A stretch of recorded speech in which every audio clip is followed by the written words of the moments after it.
everyone, it's Shar and welcome back to my channel and welcome to a speed build. Before we even get into things, I just want to say I had so much fun building this house. I had a very clear idea of what I wanted because I looked it up on my best friend Pinterest and decided the house that I wanted to build, and I specifically chose this world because the Let's Play that I'm about to start is Joy of Light, and I really wanted it to be a super cozy kind of remote area because that's where I imagine my sim will live. And one of the main things that I did for this build that I normally don't do for other builds is number one, use rounded platforms, which we'll talk about in a minute. But number two is keep it super elevated and high up, and also do landscaping with like ponds and things. The house is cute, but I think the star of the show is the lot itself around it. It's a small lot, it's an intimate lot, but I still managed to fit in 3 bedrooms and 2.5 or even 2.5 baths. So 3 beds, 2.5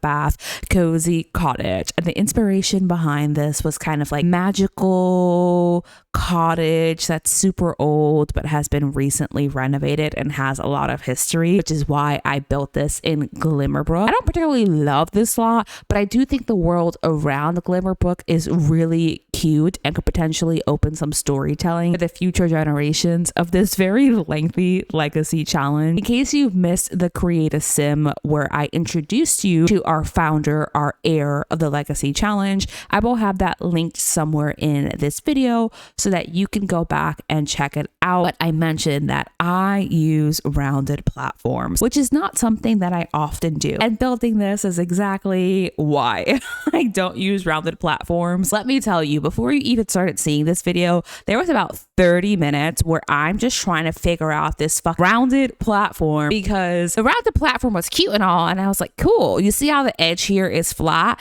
It's because I couldn't build on top of the rounded platform with like square rooms or round rooms or anything. It kept saying that there was an invalid rounded wall intersection, and no matter what I did to fix it, I couldn't. And then I tried to look up solutions and other people were just like, nah, you're shit out of luck. And it's just a prime example of The Sims 4 being The Sims 4. She's beautiful, she's lovely, she's gorgeous, but you know, she's got some problems, as we all do, but her problems I think are particularly worse because she's fucking expensive to have all of these issues. I think that if you have The Sims 4 and you have most of the packs, it's perhaps is one of the most expensive things that you can do. And in full transparency with you besties, I did cut out a lot of this video because otherwise it would have been like 30 minutes long, and that's with me speeding it up to like 500 times speed. But you got the little glimpse of the outside, so I think it gives you a good perspective of what I mean when I say the star of the show is like the lot itself, and the house is still going to be super cute and cozy, and it's for a baker, so like the kitchen is the star of the show. But to me, it didn't make sense, even if the home was renovated, to have such a large amount of a relatively small space dedicated to the kitchen. But I still managed to squeeze in a kitchen that I think our beautiful chef sim will absolutely adore. And yes, I use these all the time, but I'm forgetting the pack name, Home Chef Hustle. I love the counters and the fridge for that pack so much, and I added things in, and then I realized what I forgot to add in was the mixer. And I remember thinking, oh, I'm going to add in the mixer, and then I said, oh, never mind, she's a baker, she's not going to make pizza. You can make more than pizza with the stand mixer, so I am going to go back in and add that in for her. But this is by no means a base game house, and I'm of one of two mindsets. So if you're going to tune into the Joy of Life challenge, I want to hear your thoughts and your perspective on this. I love playing rags to riches, but I find that most of my Let's Plays start with rags to riches. With that said, the only Let's Play that I have going concurrently with this one that's still going to be ongoing is my Family Dynamics Let's Play, because I'm obsessed with that family and I love Harley so much. She's our generation too. And in case you haven't been tuned into Family Dynamics, that started with my single mom in San Sequoia when we first got growing together.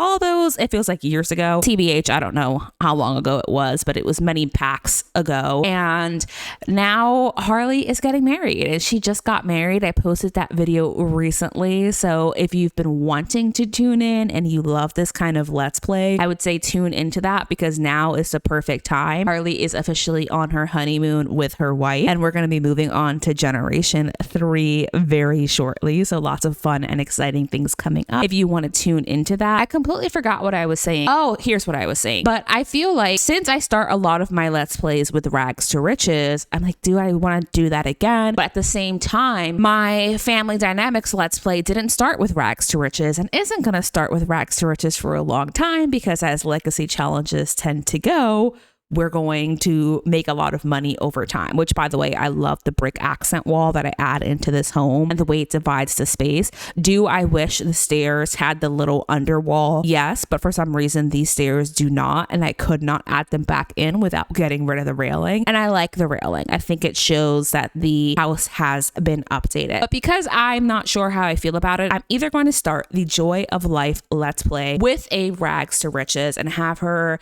not fully rags to riches, but like live in the city and try to save up enough money to buy her first house, or even use one of the mods that I think lets you get a mortgage and do that for her.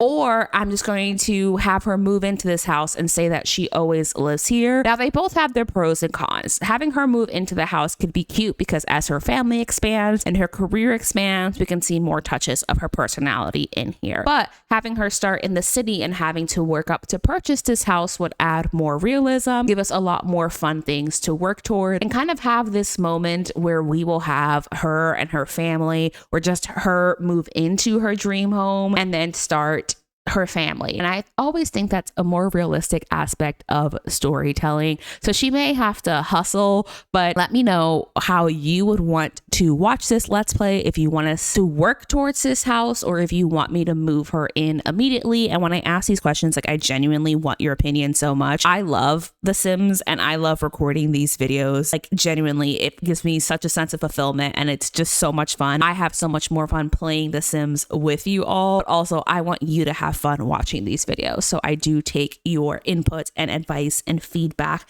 into consideration. But I'm pretty much coming to the close of this build where I am just adding some decorative bits and pieces. Some of the rooms I left empty, like one of the bedrooms is a guest bedroom. The other one, like that's next to this bathroom on the side, is just like either going to be an office or some kind of smaller space. I left it empty because I thought, well, even if she had just moved in or if we move her in later, it's not realistic that she would have the entire home furnished. And some of the rooms are specifically going to be reserved for her children. And we're not going to know the kids' personalities. So often when I make these dream homes, I feel like I decorate the kids' bedroom and then I'm like, oh, this doesn't even fit their personality. So I kind of want to leave it empty so that we can go through all of the stages with our sim. We can have the nursery and having that nursery turn into the toddler bedroom and then into the teen bedroom, well, the kids bedroom and the teens bedroom, and just watch them all grow up. And like the cozy elements of that are why I love legacy challenges so much. And I'm gonna have so much fun with this. And I really hope that I love them, because I mentioned this in another video. I don't like when I stop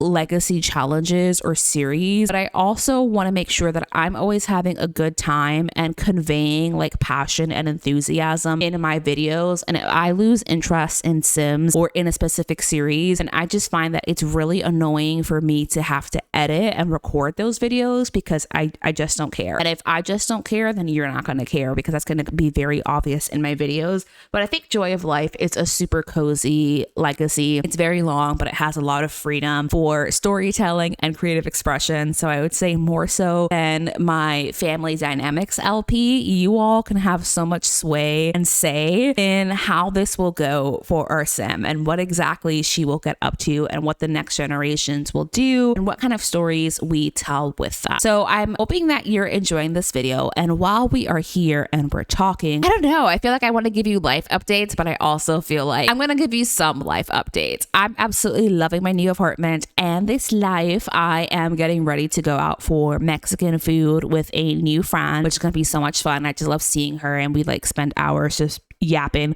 because I love to yap. That's exactly why I have a channel. But I'm finishing up with the decorations here. You can see, and I hope that I've been able to convey the furnishing and the decor of the home, the personality of the sim who lives here. She's just super chill. And while I want to give you the cheesemate, I really do, I'm going to be mindful that I'm posting this video to the internet, and the person that I would like to potentially bash is not in fact watching this video, but could potentially watch this video. And that is not good for me. But what I can tell you is that I am considering a career change. Of course, one day in the future, I would love for my full-time job to be like making videos for you all and just having a good time together and making the best possible content for you all. But that's not my reality right now, and that may never be my reality. And I am going to be okay with that because I will still be posting as I have been. It's my creative expression. I absolutely love it. I'm thinking I do want a career change. I don't know what I want that career change to be. I just have been in the field for like almost 10 years already.